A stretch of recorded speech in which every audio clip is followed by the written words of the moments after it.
Guest, when you walked away from that corner office in Seattle, what was the exact moment you knew your old life was suffocating you?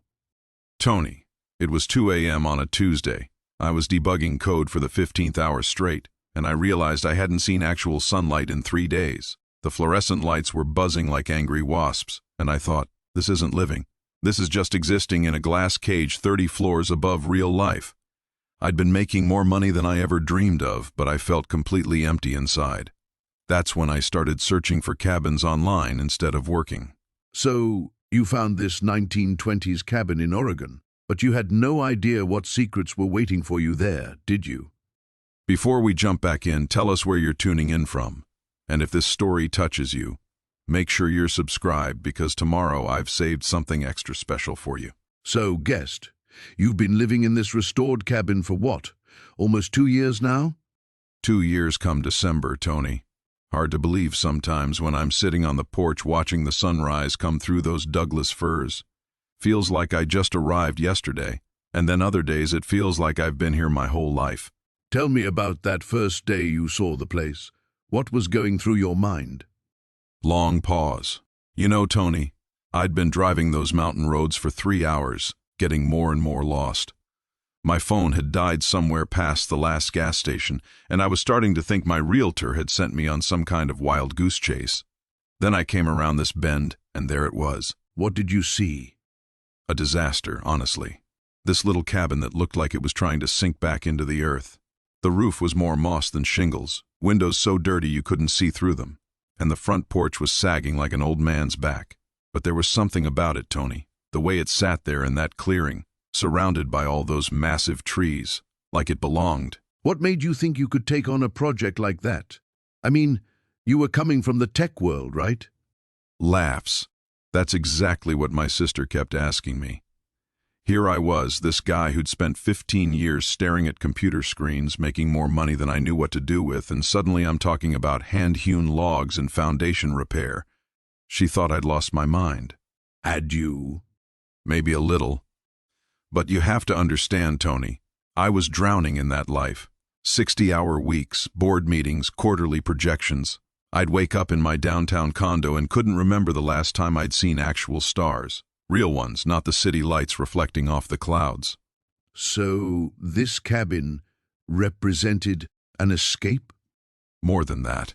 It represented authenticity. When I walked around that property that first day, stepping over fallen branches and pushing through overgrown blackberry vines, I could feel something I hadn't felt in years.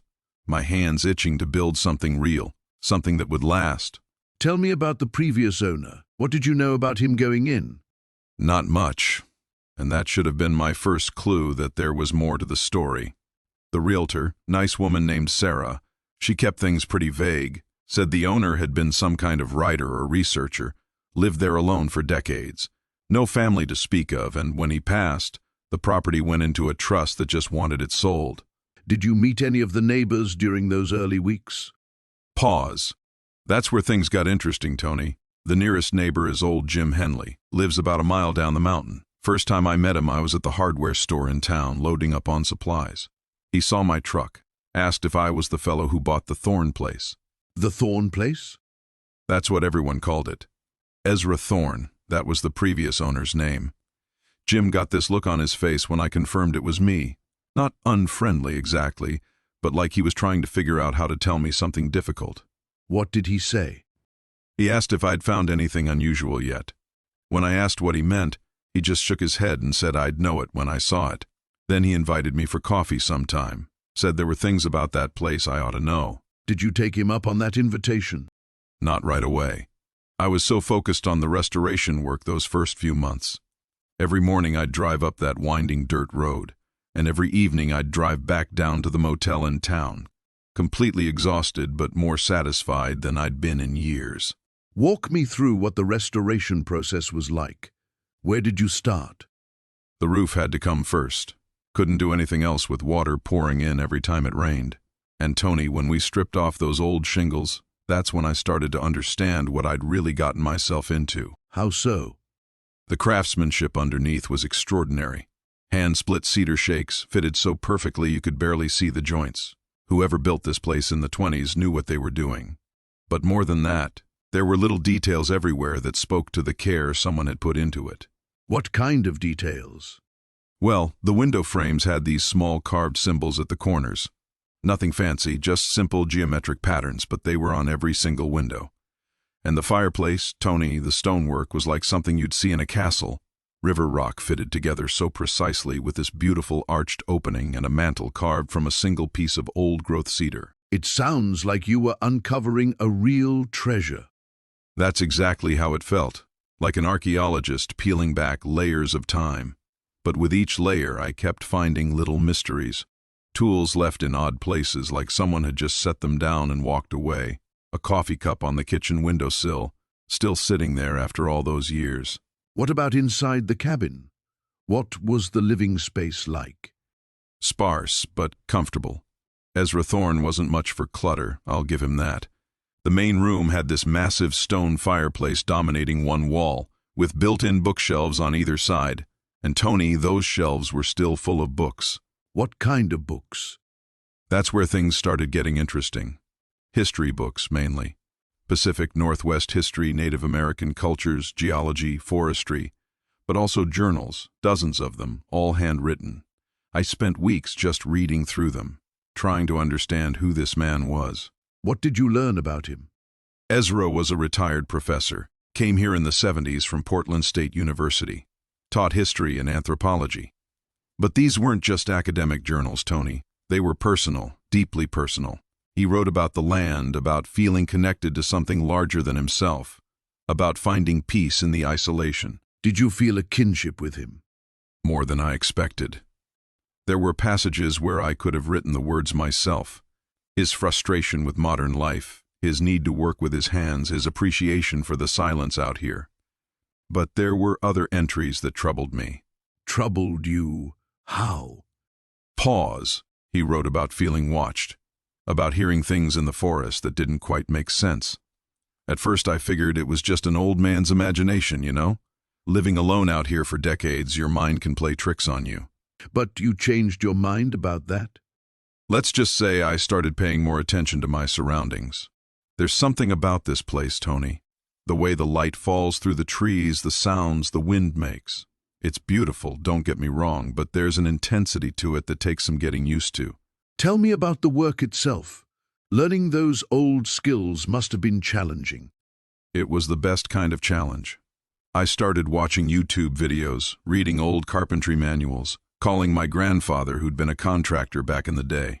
My hands, which had been soft from years of keyboard work, started developing calluses again.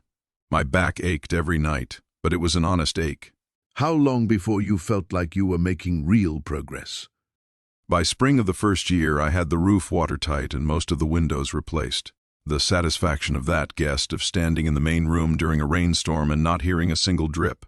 It was better than any quarterly bonus I'd ever received. What about the locals? How did they react to your project? Mixed reactions. Some folks in town thought I was crazy, this city guy trying to bring an old ruin back to life. But others, especially the older generation, they appreciated what I was doing. They'd stop by sometimes, share stories about the cabin from when they were kids. What kinds of stories? Well, that's where things get interesting, Tony. See, most of the stories weren't about Ezra Thorne at all. They were about the family who built the place originally. The Mackenzies, Scottish immigrants who came here in the early 20s. What happened to them? Long pause. That's the question, isn't it? According to the stories, William Mackenzie built this cabin for his family, wife, 2 young children. They lived here for maybe 5 years, and then one autumn, they just vanished. Vanished? Left everything behind. Clothes in the closets, food in the pantry, tools scattered around like they'd just stepped out for a walk. The local sheriff investigated, but never found any trace of them. No bodies, no evidence of foul play, no indication they'd planned to leave. And then Ezra Thorne moved in? Not for decades. The place sat empty for years, slowly falling apart. Ezra bought it from the county in the 70s for back taxes. He spent years restoring it himself, much like I'm doing now. Did he ever write about the Mackenzies in his journals? Pause. That's where things get complicated, Tony. Yes, he wrote about them extensively, Too extensively for someone who was supposed to be a detached academic. He became obsessed with finding out what happened to them. Obsessed? How? He spent years researching, interviewing old-timers, searching through county records. His journal entries from the 80s and 90s are filled with theories, maps, detailed timelines. He was convinced there was more to their disappearance than anyone realized. What did he think happened? The entries get progressively more fragmented as the years go on. He writes about finding things, evidence he calls it, but he's never specific about what. And toward the end, his handwriting becomes almost illegible, like he was writing in a hurry or under stress. When did he pass away? 3 years ago. Heart attack, according to the death certificate. But Tony, here's what bothers me. Jim Henley told me that in Ezra's last few months he was agitated, kept talking about finally understanding what had happened, said he was close to proving something. And then he died. And then he died, leaving behind a cabin full of research and questions that nobody seemed interested in answering. Until I came along anyway. Are you interested in answering them? Long pause. I tell myself I'm just here to restore the cabin, to build a quiet life away from all the noise. But those journals, Tony, they're compelling, and there are things I've found during the restoration, things that make me think Ezra might have been onto something. What kind of things? Well, that might be a conversation for another day, but I will say this: when you spend your days alone in these woods, working with your hands, your mind starts to notice patterns, details that a casual observer might miss. It sounds like this quiet paradise of yours came with more than you bargained for. Laughs. That's one way to put it, but you know what, Tony? Even with all the mysteries and unanswered questions, I wouldn't trade this life for anything. There's something about waking up to silence, about knowing your nearest neighbor is a mile away, about building something with your own hands that feeds your soul in a way that corporate success never could. Do you ever miss the city? Sometimes I miss the convenience, sure. But when I'm sitting on my porch in the evening, watching the mist rise from the valley below, listening to the owls call to each other across the darkness, I remember why I left all that behind. This place, whatever its secrets might be, has given me something I didn't even know I was looking for. And what's that? Purpose, Tony. Real purpose. The kind you can see and touch and be proud of. The kind that lasts. So, guest, you mentioned last time that Marcus had been working on that cabin for about 3 months when he made his first real discovery. Can you paint me a picture of what the place looked like by then? Well, Tony, imagine walking into a time capsule that someone had been carefully unwrapping, layer by layer. The front room had these beautiful exposed beams that Marcus had spent weeks cleaning with a wire brush and wood soap. You could finally see the grain in the Douglas fir, these gorgeous amber swirls that caught the morning light coming through the new windows he'd installed. New windows. That must have made quite a difference in how the space felt. Oh, it transformed everything. Before, it was like living in a cave. Dark, musty, suffocating. But once those windows went in, the whole cabin seemed to exhale. Marcus told me he'd sit there with his coffee at dawn, watching the mist rise off the creek that runs about 50 yards behind the property. He said it was the first time in 20 years he'd actually watched a sunrise instead of checking his phone. Pause. That's quite an image. What about the rest of the cabin? I imagine there was still plenty of work to be done. The kitchen was coming along nicely. He'd torn out all the rotted cabinets and was building new ones by hand. Marcus had never done any real woodworking before, but he'd bought every book on the subject and was teaching himself. His hands were constantly covered in cuts and splinters, but he seemed proud of every one. The old cast-iron stove was still there from the 20s, and he'd managed to get it working again. And this is when he found something that changed everything. Long pause. Yes, it was early October. I remember because Marcus mentioned the maples were just starting to turn. He was working on the floor in what would have been the bedroom. The floorboards were in terrible shape, warped and water-damaged. He'd been pulling them up section by section. Methodical work. The kind that gives you time to think. Exactly. He said he'd been enjoying the rhythm of it. Pry up a board, examine the joists underneath, clean everything, then move to the next section. But when he pulled up this, one particular board near the window, he noticed something odd about the joist spacing. Odd? How? There was a gap that didn't match the others. At first he thought maybe the original builders had just worked around a knot in the wood or some other obstacle. But when he looked closer with his flashlight, he could see that one of the joists had been deliberately modified. Someone had carved out a hollow space and covered it with a piece of wood that was stained to match the rest. A hiding place. That's what Marcus thought. He told me his heart was pounding as he worked the piece loose. Said he felt like a kid again, like he was about to open a treasure chest. When the wood finally came free, he could see there was definitely something inside. What did he find? A leather journal, wrapped in oiled cloth. The leather was cracked and faded, but it had been protected from moisture. Along with it was a small wooden box, maybe 4 inches square, and what looked like a map hand-drawn on heavy paper. And the journal belonged to the previous owner? The original owner, actually, a man named William Hartwell. The first entry was dated September 15, 1923, Marcus said when he opened to that first page and saw the date written in fountain pen. He got chills.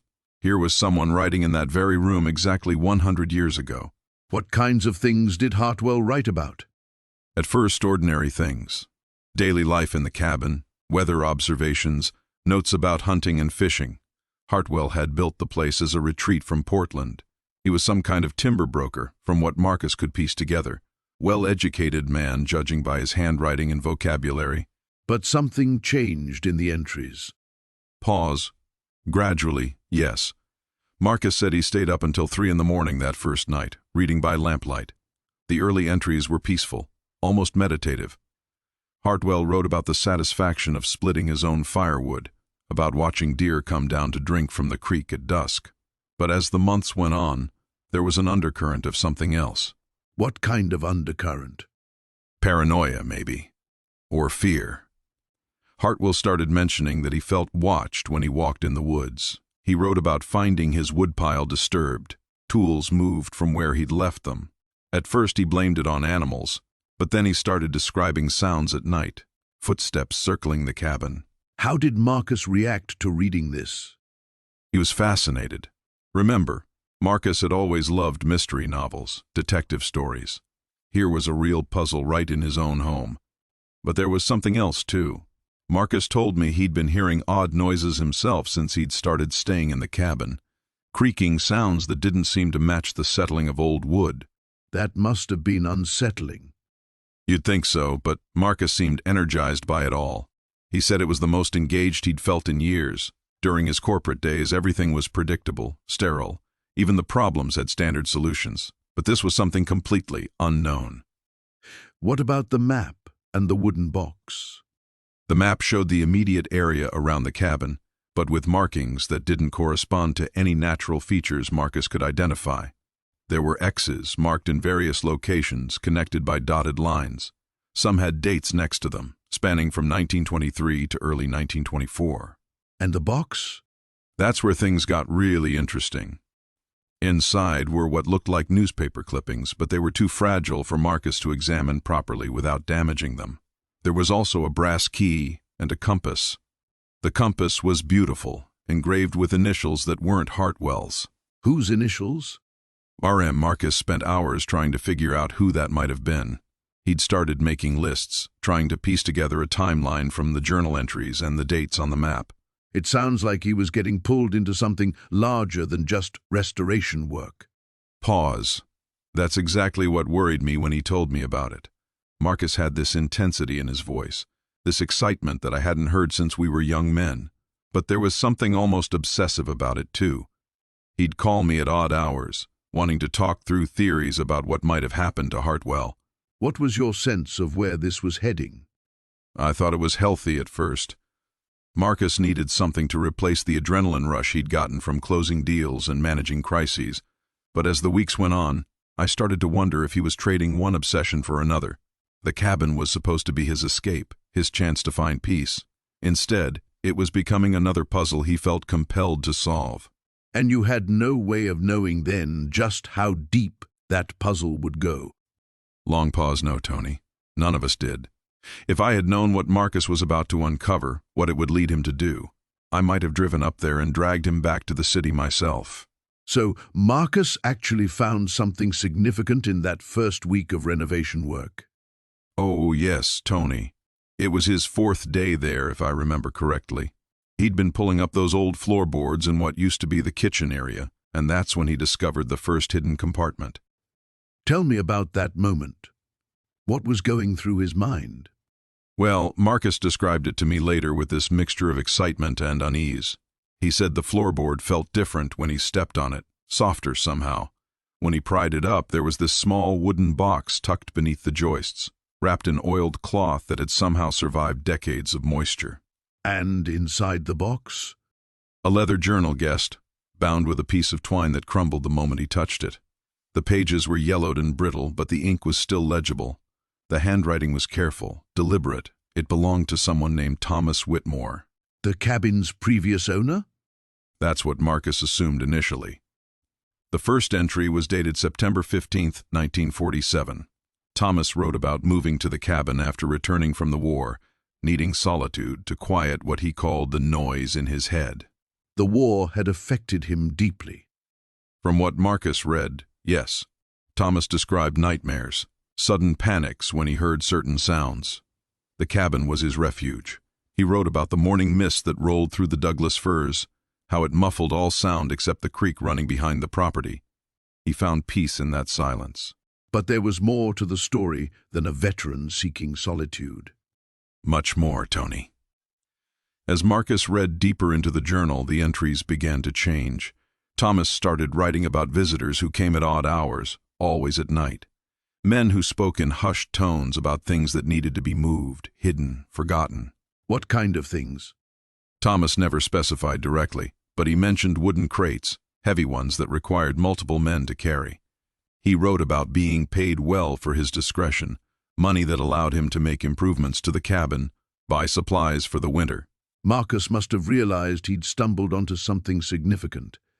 Pause, guest. Marcus told me he almost put the journal back and sealed up that compartment. Part of him wanted to focus on his renovation, create the simple retreat he'd envisioned. But curiosity won out. What convinced him to keep reading? It was an entry from November 1947. Thomas wrote about a woman who arrived with one of these nighttime groups. He described her as beautiful but frightened, someone who clearly didn't belong with the rough men who brought her. She kept looking over her shoulder, Thomas noted, as if expecting pursuit. Did Thomas learn her name? Catherine. That was all Thomas wrote, just Catherine. But he mentioned her several more times over the following weeks. Apparently she returned without the men, seeking Thomas's help. She claimed people were looking for her, dangerous people, and she needed somewhere to disappear. And Thomas helped her? According to his journal, yes. He let her stay in the cabin's loft during the winter months. He wrote about how she'd sit by the window for hours watching the forest paths. She never explained exactly what she was running from, but Thomas could see the fear in her eyes. This was becoming more complex than Marcus had bargained for. Exactly, Tony. What started as a simple renovation project was evolving into something much deeper. Marcus found himself reading the journal entries by lamplight each evening, becoming invested in Thomas and Catherine's story. Did the journal reveal what happened to Catherine? That's where things became troubling, guest. The entries about Catherine stopped abruptly in March 1948. Thomas's final mention of her was brief, almost cryptic. He wrote, "She's gone now. God help us all, she's gone, and I fear what I've done." What did Marcus make of that? He wasn't sure initially. It could have meant Catherine left safely, found somewhere else to hide, or it could have implied something far worse. Thomas's subsequent entries were sparse, guilt-ridden. He wrote about sounds in the forest at night, about feeling watched. The guilt was consuming him. It appeared so. Thomas's handwriting became erratic, his thoughts fragmented. He mentioned burning papers, destroying evidence of something. The final entry was dated June 1948, just 2 lines, "They know what I did. The cabin remembers everything." And after that? Nothing, Tony. The journal ended there. Marcus spent hours searching for additional entries, other hidden compartments, any clue about what happened to Thomas or Catherine. But he found only silence. How did this discovery affect Marcus's relationship with the cabin? Long pause. It changed everything, guest. Marcus had come to the mountains seeking peace, escape from the complexity of his corporate life. Instead, he'd inherited someone else's mystery, someone else's burden. But he couldn't let it go. No, he couldn't. Marcus began researching local records, looking for mentions of Thomas Whitmore or missing persons from that era. He drove to the nearest town, spoke with longtime residents, visited the small historical society. Did he find anything? Fragments, Tony. An elderly woman remembered stories about a hermit who lived in the mountains, someone who'd helped people during difficult times after the war. The postmaster recalled mail deliveries to the cabin stopping suddenly in 1948. But nothing definitive about Catherine. Nothing official. No missing person reports, no newspaper articles. It was as if she'd never existed at all, which only deepened Marcus's fascination with her story. So Marcus continued with the renovation while pursuing this mystery. Yes, but now every board he pulled up, every wall he examined, was searched with new purpose. The cabin wasn't just being restored, guessed. It was being interrogated, asked to reveal its secrets. And Marcus had no idea what those secrets might cost him. Quietly, no, Tony. He had no idea at all. So there you were, guest, settling into this rhythm of restoration work, feeling like you'd found your sanctuary. But something tells me that peaceful routine didn't last forever. Long pause. You know, Tony, for about 3 weeks I felt like I was living in some kind of dream. Wake up with the sun, coffee on the porch, work with my hands all day. I was sleeping better than I had in years. The city felt like it belonged to someone else's life entirely. That sounds like exactly what you were hoping for when you left everything behind. What changed? It was a Tuesday morning, middle of October. I remember because the leaves were just starting to turn, and I'd been working on the kitchen floor. Those old boards were in terrible shape, some of them completely rotted through. I'd been prying them up section by section, and that morning I was working on the area near what used to be the pantry. Just routine work, then? Exactly. Nothing unusual. I had my crowbar working board by board when I hit this section that felt different. The wood looked just as weathered as everything else, but when I tapped it, the sound was hollow. Not just floor joist hollow, but like there was a bigger space underneath. That must have gotten your attention. Pause it did, but honestly, Tony, old houses are full of surprises like that. Root cellars, old storage spaces, places where the foundations settled weird. I figured I'd find some forgotten crawl space, maybe some old canning jars or something. So, you kept working. I pried up that whole section, maybe 4 feet by 3 feet. And there it was, this opening that had been completely sealed over. Someone had built a false floor over what looked like a wooden box or chest, then laid the regular flooring on top. You'd never know it was there unless you were tearing everything apart like I was. What was your first thought when you saw it? Nervous laugh, honestly. Treasure.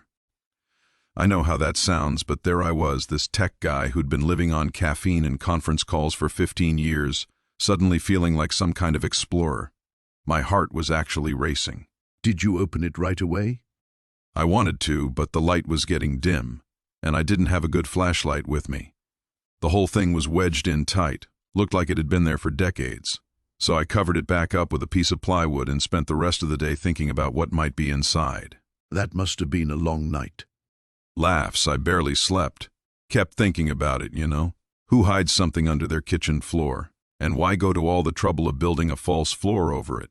I mean, if you just wanted storage, there were easier ways. What did you imagine you'd find? Everything and nothing. Maybe old family documents, maybe money from someone who didn't trust banks. Could have been nothing but mouse nests and disappointment. But guessed, I'll tell you, it felt significant. Like the house had been keeping a secret and finally decided to trust me with it.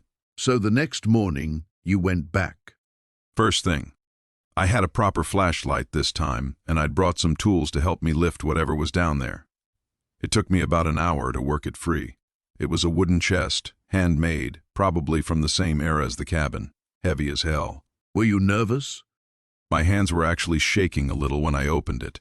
You know that feeling when you're about to learn something you can't unlearn? Like opening medical test results or something like that. What was inside? Long pause papers, mostly. Old journals, letters, some photographs. But Tony, the moment I started looking through them, I knew this wasn't just some family keeping records. The handwriting was frantic in places, desperate. And there were maps, hand-drawn maps of the area around the cabin with notes scribbled everywhere. What kind of notes? Things like heard voices again near the creek and they came back at midnight and can't let them find what I know. The dates went back to 1952, and they were written by someone named Harold Brennan. Turns out he'd been the owner before the people I bought from. That must have been unsettling. It was like reading someone's paranoid delusions, except the fear felt real, Tony. You could see it in the handwriting, the way the words got shakier as the entries went on, and there were newspaper clippings mixed in, stories about missing persons from that time period. Missing persons? 3 different people over a span of about 2 years. All of them last seen somewhere within 10 miles of where I was sitting. Harold had circled their names, written notes in the margins. One clipping had "I know what happened to you" written across it in that same desperate handwriting. How did that make you feel, guest, finding all of this? Long pause, scared if I'm being honest, but also fascinated in a way that worried me. I'd come up there to escape complications, and suddenly I was holding what looked like evidence of something terrible, something that might have happened right where I'd been sleeping peacefully for weeks. Did you consider just putting it all back? For about 5 minutes. But Tony, once you've read words like that, once you've seen the fear in someone's handwriting, you can't just pretend you never found it. I kept thinking about Harold Brennan, alone in that cabin, afraid enough to hide his thoughts under the kitchen floor. So what did you decide to do? I spent the rest of that day reading everything, trying to make sense of the timeline. And by evening, I knew my quiet paradise had just become something else entirely.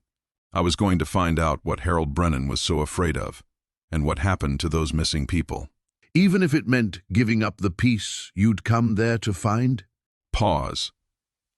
I didn't feel like I had a choice anymore, Tony. That chest had changed everything. So, guest, you'd been working on the cabin restoration for what, about 3 weeks at this point? 3.5 weeks, yes. I was finally starting to feel like I was making real progress. The kitchen was taking shape. I'd replaced most of the floorboards in the main room. There's something deeply satisfying about that kind of work, Tony. Your hands know they've accomplished something real at the end of each day. That must have felt like a stark contrast to your previous life in tech. Absolutely. No emails, no meetings, no performance metrics. Just me, the wood, and the sound of my tools. I was sleeping better than I had in years, but then I found the room. The room. Tell me about that discovery. I was working on the back wall of the cabin, trying to figure out why there was this strange gap in the interior measurements. From outside, the cabin was clearly longer than what I was seeing inside. I kept measuring, thinking I was making some amateur mistake. But you weren't mistaken. Not at all. I started tapping along the wall, listening for hollow sounds. There's this old paneling, probably original to the 1920s, beautiful craftsmanship, really. And then I heard it, this completely different sound about 6 feet from the corner. What did you do? Pause. I probably should have left it alone, Tony. I was out there for peace, for simplicity. But curiosity got the better of me. I started prying at the panel edges with a crowbar.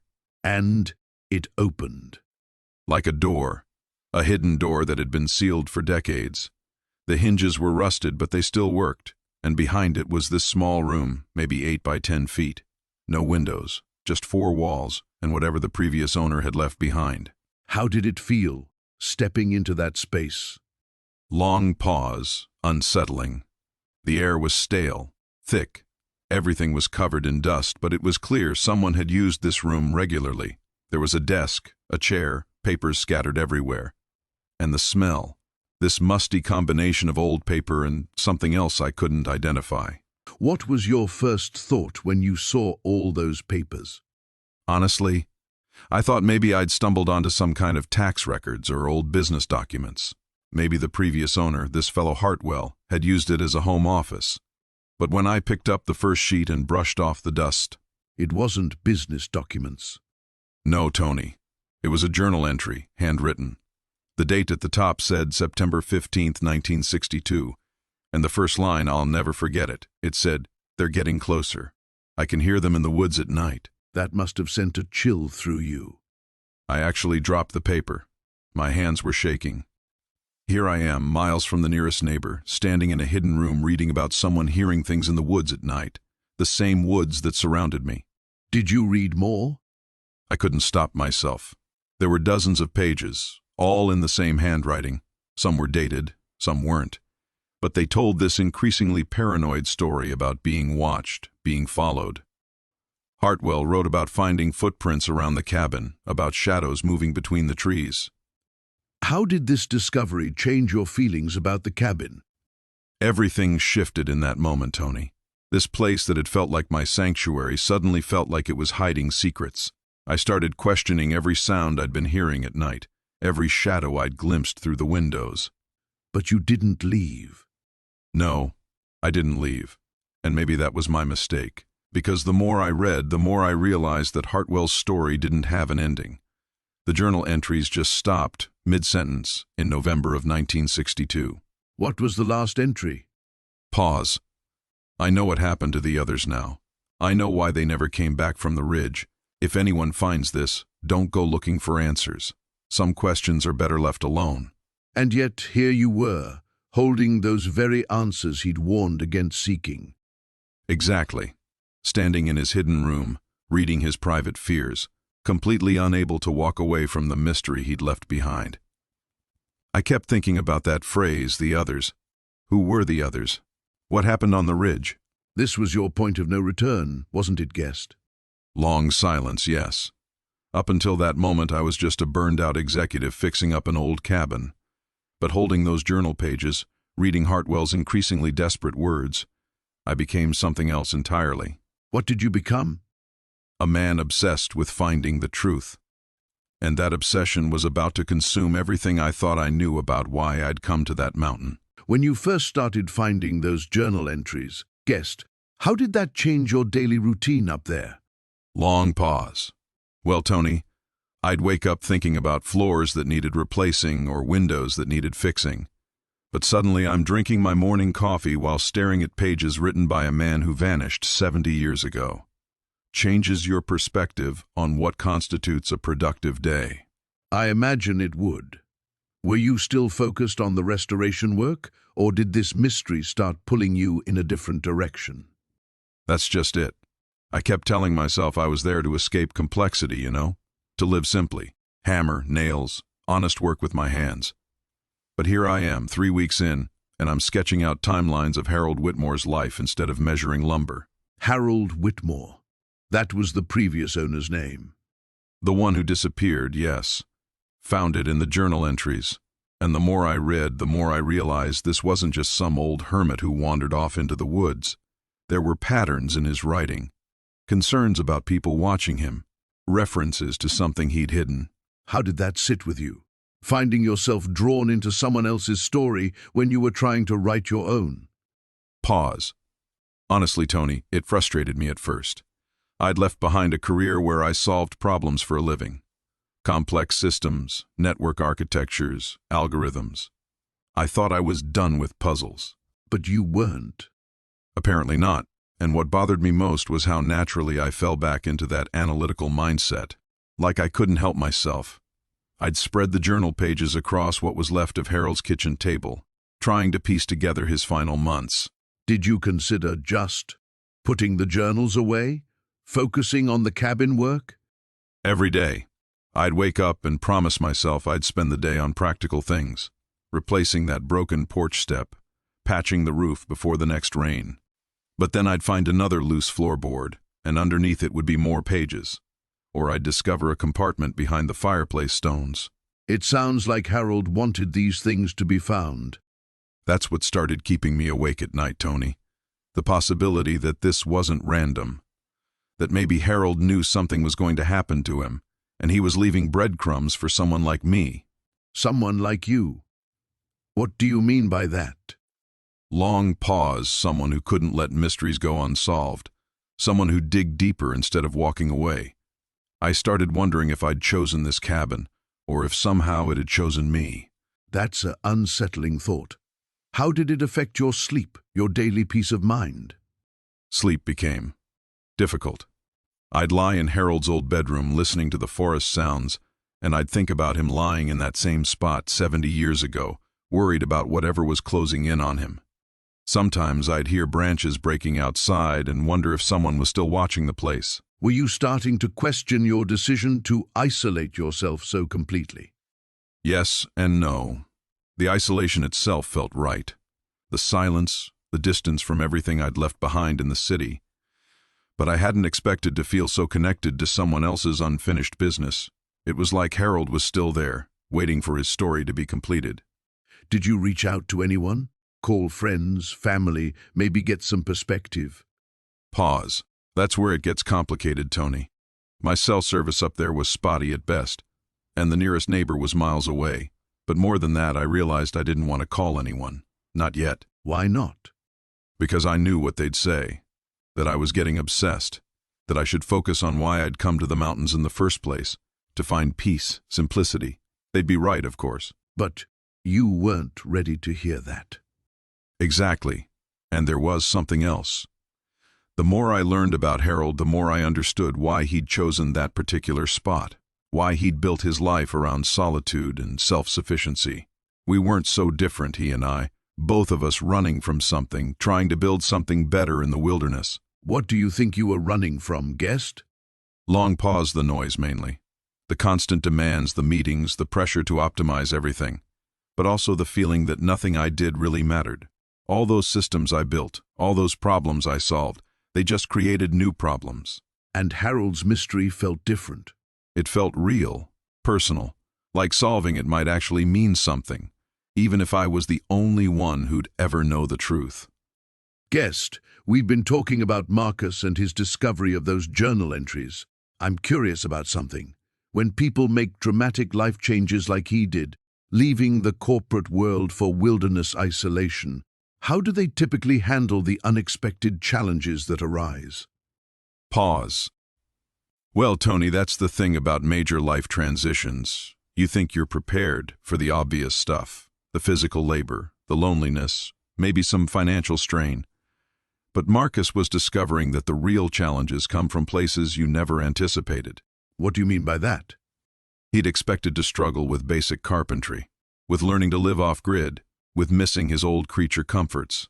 What he hadn't expected was to become emotionally invested in someone else's unfinished story. The journal entries weren't just historical curiosities anymore. They were becoming personal. How so? Marcus started having conversations with Eleanor in his head. He'd find himself arguing with her decisions, worrying about her safety decades after whatever happened to her had already happened. Pause. He told me later that he'd catch himself setting out 2 coffee cups in the morning. That's quite a psychological shift from his former life as a tech executive. Exactly. In his corporate days, Marcus was all about forward momentum, quarterly projections, the next product launch. Suddenly he was living backwards, trying to piece together events from the 1940s. It was messing with his sense of time, of purpose. Did this obsession with Eleanor's story start affecting his restoration work? That's where it gets interesting, Tony. Instead of distracting him, it actually gave him new motivation, but not necessarily healthy motivation. He started tearing into walls not just to repair them, but hoping to find more hidden compartments. He'd spend hours examining every plank, every nail, looking for clues. Sounds like the cabin itself was becoming a character in this story. Long pause. Guest. That's exactly right. Marcus began to feel like the cabin was communicating with him. Every creak, every settling sound at night, he'd wonder if it meant something. Was Eleanor trying to tell him something? Was her husband, Harold? Wait, you mentioned Harold. I don't think we've heard much about him yet. Harold was Eleanor's husband, according to the journals. But here's what was eating at Marcus. Eleanor's entries painted Harold as distant, often absent on mysterious business trips. She wrote about feeling isolated, about strange visitors coming to the cabin when Harold was away. What kind of strange visitors? Men in dark coats, she wrote. They'd come at odd hours, never during the day. They'd stay just long enough to speak with Harold in hushed tones, then disappear back down the mountain road. Eleanor mentioned feeling afraid of these men, but Harold would dismiss her concerns. This is sounding less like a simple disappearance and more like something darker. That's exactly what Marcus was thinking, and it was keeping him up at night. He'd lie in the same bedroom where Eleanor once slept, staring at the ceiling, wondering if she'd done the same thing, lying awake, listening for footsteps on the porch, worrying about what Harold had gotten involved in. How was this affecting his mental state? Pause. Marcus was isolating himself even more than he'd planned. He'd stopped driving into town for supplies as regularly. When he did go, the local folks started commenting that he looked tired, distracted. The grocery store clerk, Mrs. Patterson, she mentioned to me that Marcus would sometimes stand in the checkout line just staring off into space. Did anyone try to reach out to him? His sister called every few weeks. Marcus told me those conversations became harder and harder. She'd ask about his progress on the cabin, and he'd realize he hadn't actually completed much practical work. Instead, he'd spent days sitting on the floor, reading and rereading Eleanor's journals, trying to decode what felt like hidden meanings in her words. What about his former colleagues? Any contact with his old life? Pause. That's where things got really telling Tony. His former business partner, the one who'd tried to talk him out of leaving, he stopped calling altogether. Marcus had become impossible to have normal conversations with. Everything somehow circled back to Eleanor, to the mystery, to theories about what happened in 1947. So this retreat from city life was becoming a retreat from all human connection. Exactly. And Marcus was aware of it happening, but he felt powerless to stop it. He'd tell himself he'd take a break from the mystery, focus on practical cabin repairs, maybe drive into town for a proper meal. But then he'd find himself back with those journals, looking for patterns, connections, answers to questions that might not even have answers. It sounds like Eleanor's disappearance was creating a kind of disappearance for Marcus as well. Long pause that's beautifully put, Tony. Marcus was vanishing into her story, losing himself in trying to find her. Guest, you mentioned finding those journal entries hidden in the cabin walls. What was it like reading someone else's private thoughts from decades ago? Long pause. It felt like trespassing, Tony. Like I was violating something sacred, but I couldn't stop myself. Eleanor's handwriting was so deliberate, so careful. Every word seemed to carry weight. Eleanor. That was the previous owner's name? Eleanor Hartwell. She'd lived in that cabin from 1962 until she vanished in 1987. 25 years of her life documented in those journals, and I was the first person to read them. What did those entries reveal about her life there? At first they were mundane. Weather observations, notes about wildlife, sketches of plants she was studying. She was a botanist, apparently. But as I read deeper, patterns emerged. She was running from something, Tony, or someone. How could you tell? The way she wrote about isolation like it was a blessing. She'd mentioned city ghosts and voices that can't find me here. There were references to a research position she'd left behind, colleagues who'd betrayed her trust. The deeper I dug into those journals, the more I realized we weren't so different. In what way? We were both hiding, Guest. Both using that wilderness as a shield against disappointment. The difference was she seemed to have found peace there, at least until the final entries. Tell me about those final entries. Pause. They changed everything. The handwriting became erratic, urgent. She started writing about being watched, about footprints around the cabin that weren't hers. She mentioned a name, David Kellner, over and over again. Who was David Kellner? That's what consumed me for weeks, Tony. I spent hours online, digging through old newspapers, university records. David Kellner was a research partner from her university days. They'd worked together on some groundbreaking botanical research in the early 60s. Research partners often have complicated relationships. More than complicated. From what I pieced together, Kellner had stolen credit for Eleanor's work, published papers under his name that were based on her discoveries, destroyed her academic career and her reputation. So she fled to the wilderness. Exactly. But according to those final journal entries, Kellner had found her. She wrote about seeing him in town, about feeling followed during her supply runs. The last entry was dated 3 days before her official disappearance. What did that final entry say? Voice drops. He knows where I am now. 25 years wasn't long enough. Some betrayals echo across decades. If something happens to me, the truth is buried where the old oak split in two. Did you find this split oak tree? I searched for days, guest. There's an ancient oak about half a mile from the cabin, struck by lightning years ago. The trunk split right down the middle, but both halves kept growing. It's like nature's monument to resilience. And you found something there? Paws wrapped in oilcloth, buried 3 feet down. A metal box containing research notes, correspondence, and photographs. Evidence of Kellner's academic theft. Eleanor had documented everything, kept proof of her original work.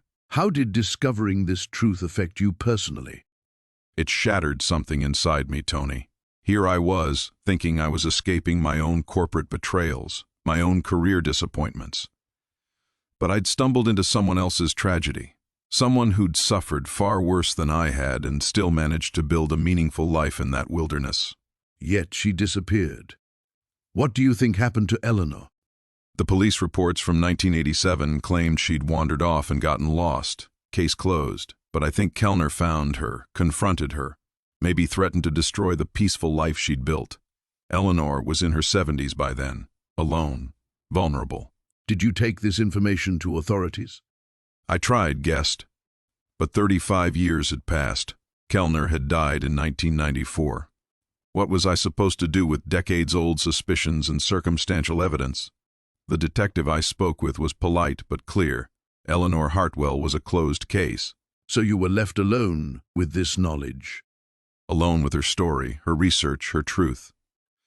I started reading about her botanical work, the discoveries Kellner had stolen. Eleanor had been brilliant, Tony. She'd identified new species, developed revolutionary preservation techniques, work that could have changed environmental science. How did carrying her legacy change your restoration project? Everything shifted. I wasn't just fixing up an old cabin anymore. I was preserving Eleanor's sanctuary, honoring her memory.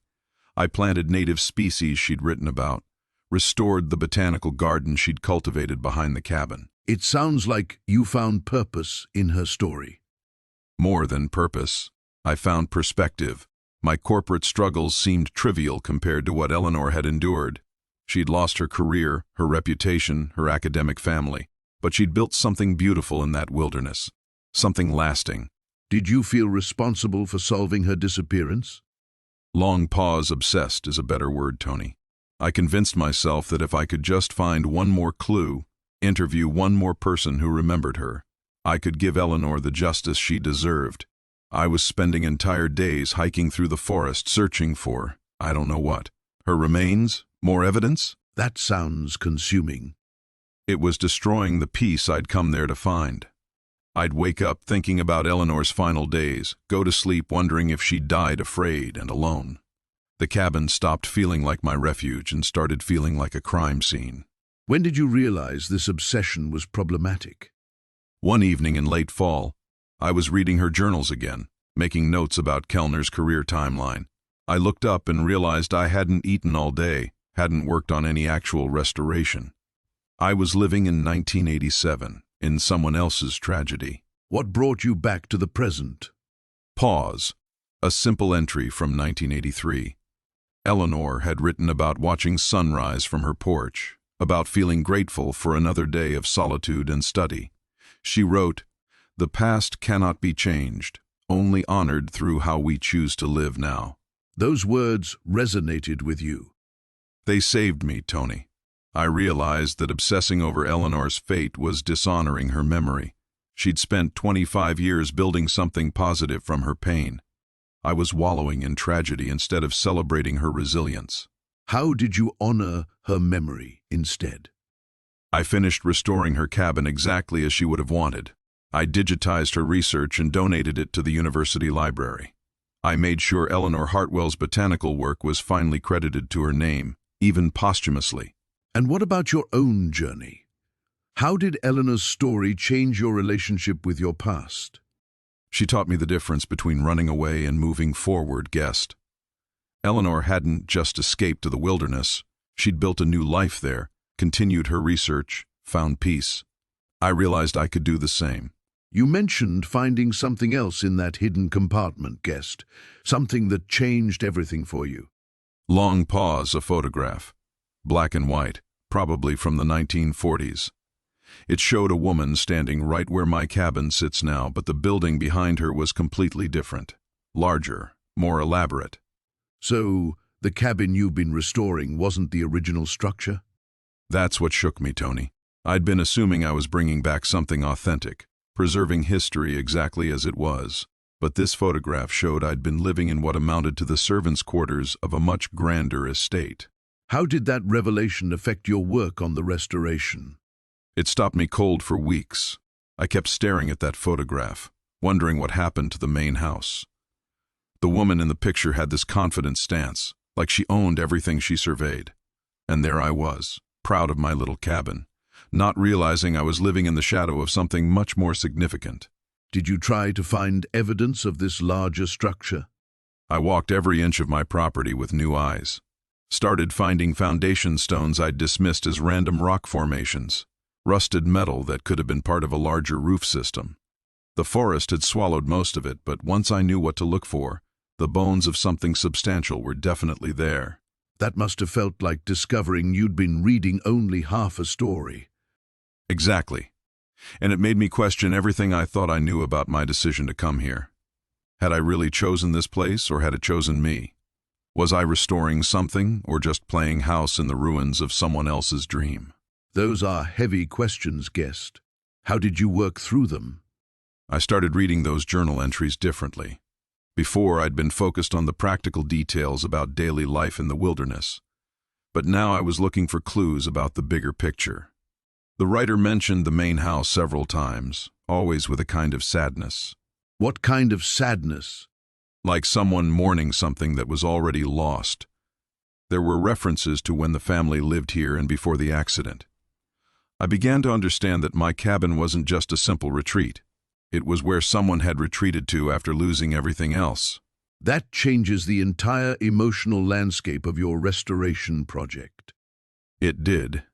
I realized I wasn't the first person to come to this place looking for escape.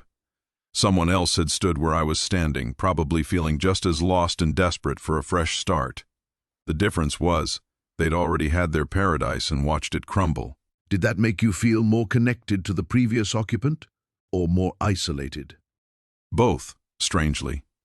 Connected because I understood that need to rebuild after loss, but isolated because I started wondering if I was just repeating someone else's pattern, running away instead of facing whatever I was really running from. What were you running from, guest? Pause. That's what I had to finally ask myself. I'd told everyone, including myself, that I was tired of the corporate grind, tired of the noise and pressure and meaningless meetings. But sitting there with that photograph in my hands, I had to admit there was more to it. Such as? Fear that I'd built my entire identity around work that didn't matter to me. Fear that at 52 I'd wasted the best years of my life chasing other people's definitions of success.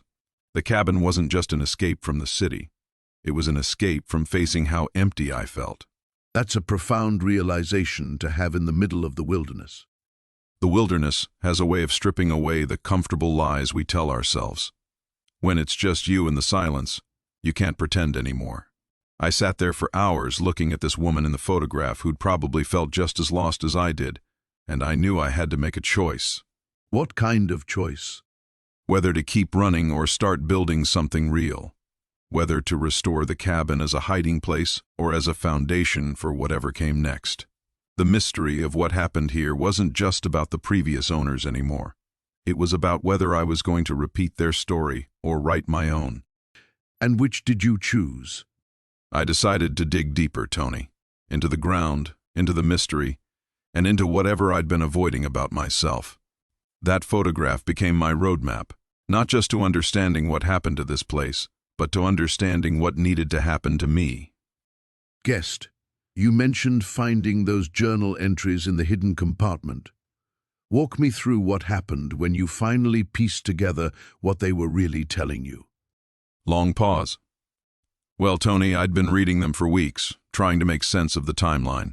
The handwriting, the dates, the references to someone named Sarah.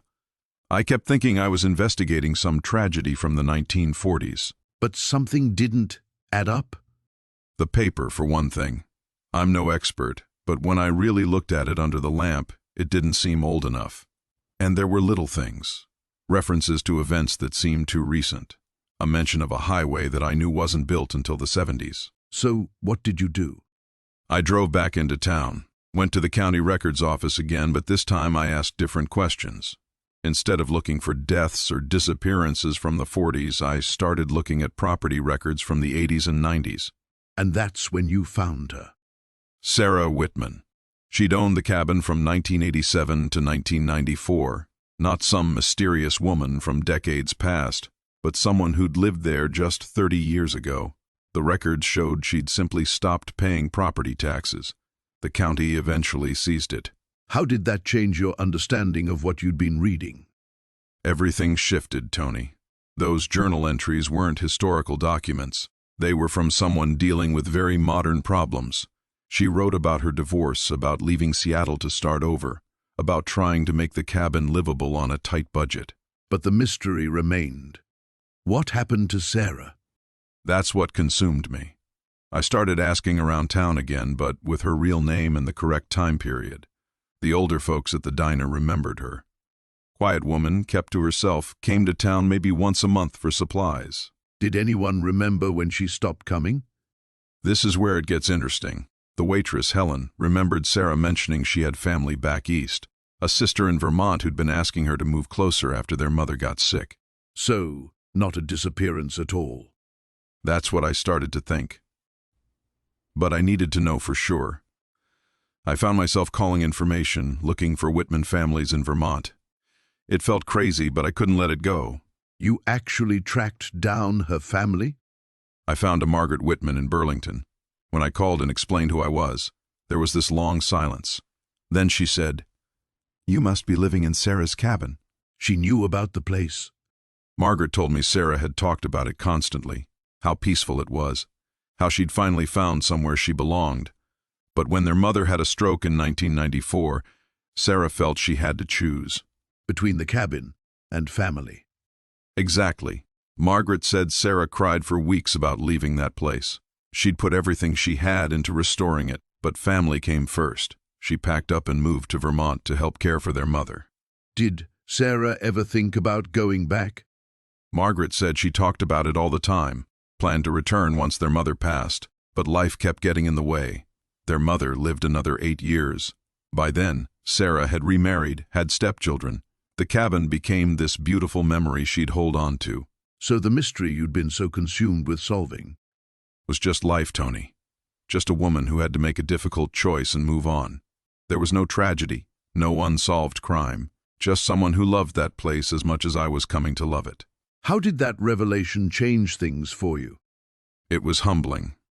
I realized I'd been so hungry for drama, for some grand mystery, that I'd overlooked the simple human story. Sarah hadn't vanished. She'd sacrificed something she loved for something she loved more. Did you ever speak with Sarah herself? Margaret gave me her number. We talked for 2 hours. She's living in Maine now, widowed again in her 70s. When I told her what I was doing to restore the cabin, she started crying. What did she say? That she was grateful someone who understood the place had found it. She said she'd left those journals hoping whoever came next might know that the cabin had been loved before. And suddenly your project took on a different meaning. Completely different. I wasn't just restoring a building anymore. I was continuing something Sarah had started, honoring what she'd built. Every repair I made felt like a conversation with her across time. Did that change how you approached the rest of the restoration? Everything changed, Tony. Everything.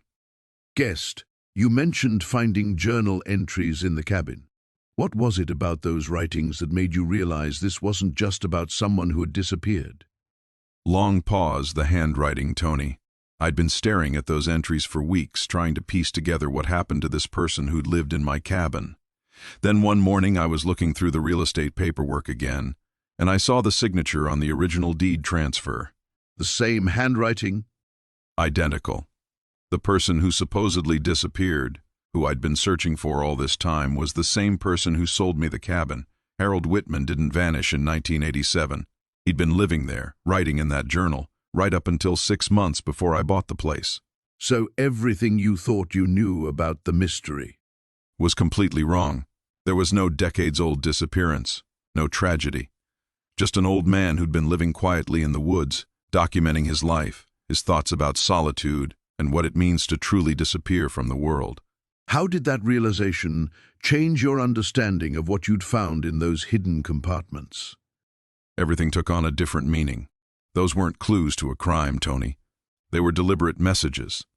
Harold had hidden his most precious belongings, his deepest thoughts, hoping someone would find them someday.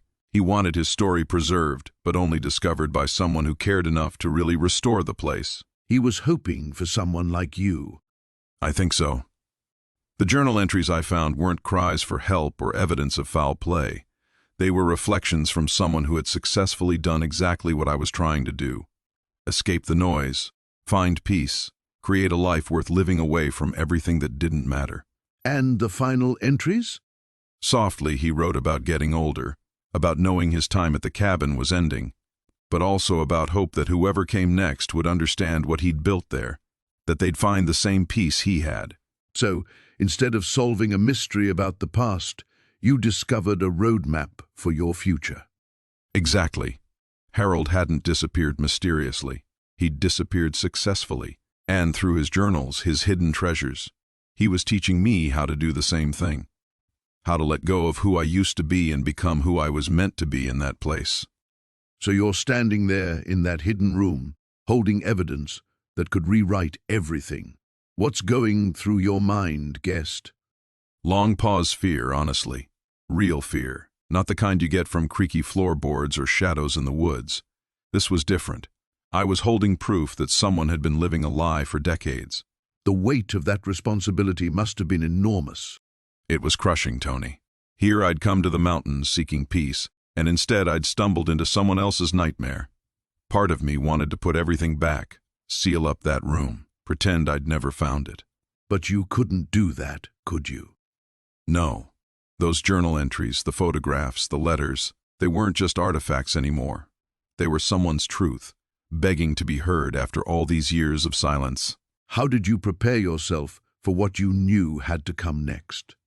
I spent that entire night reading everything twice, 3 times, making sure I understood the timeline, the connections.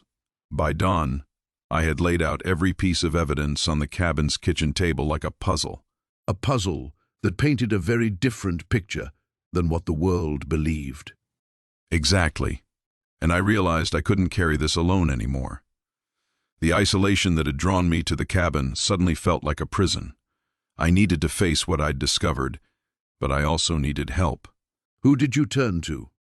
There was only one person I could trust, someone who'd been part of the original story, who deserved to know the truth more than anyone. That must have been a difficult phone call to make. Pause, the hardest of my life. How do you tell someone that everything they believed for 30 years might be wrong, that the closure they thought they had was built on lies? What gave you the courage to make that call? The cabin itself, strange as that sounds. Living in that space, feeling the history in those walls. I'd learned that some truths are too important to stay buried, no matter how painful they might be. And when you finally dialed that number? My hands were shaking so badly I could barely press the buttons. But I knew there was no turning back.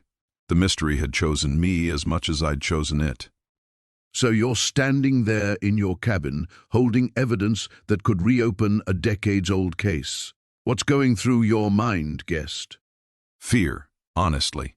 Pure fear. Not just about what I'd uncovered, but about what it meant for my quiet paradise.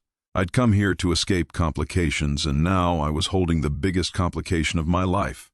But you didn't just pack up and leave. Something kept you there. Eleanor kept me there.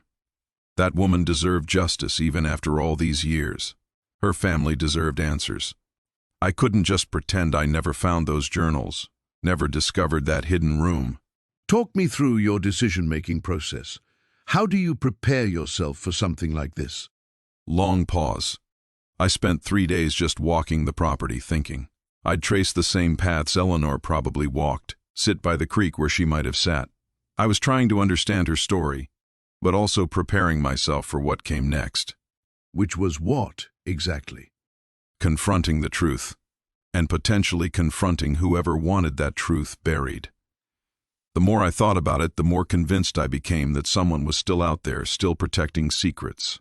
That's a frightening realization for someone living alone in the wilderness. Terrifying, but also clarifying. I realized I had two choices: run back to my safe city life or see this through.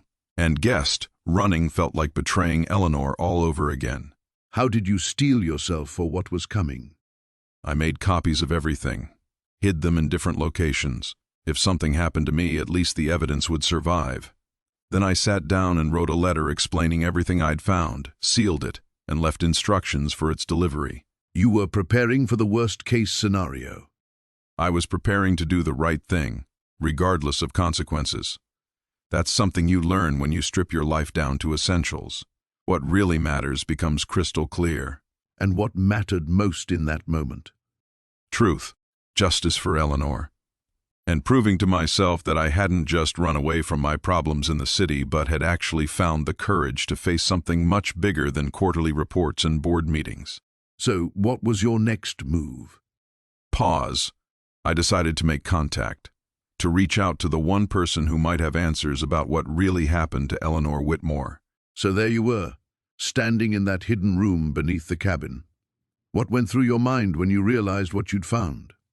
Long pause. Terror, Tony. Pure terror.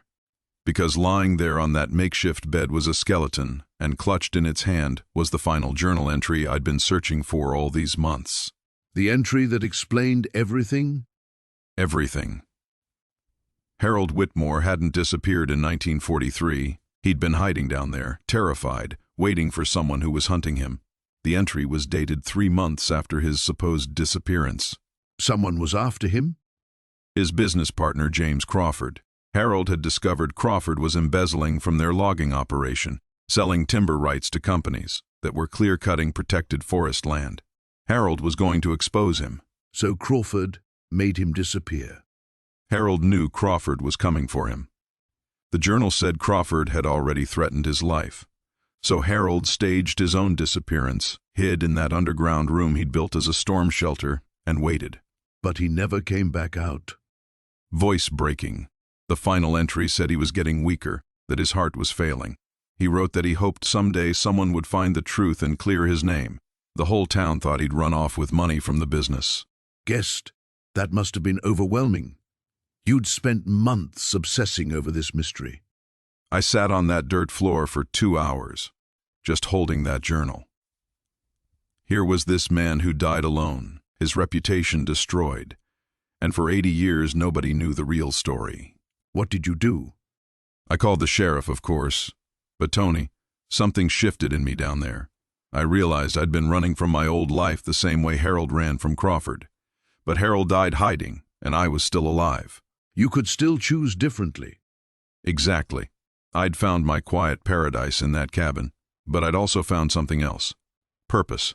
The restoration wasn't just about the building anymore. It was about honoring Harold's memory, telling his story. And yourself? What did you discover about yourself in that moment? Pause. That I didn't want to hide anymore, Tony. I wanted to live. So you found him there, in that hidden room behind the cabin.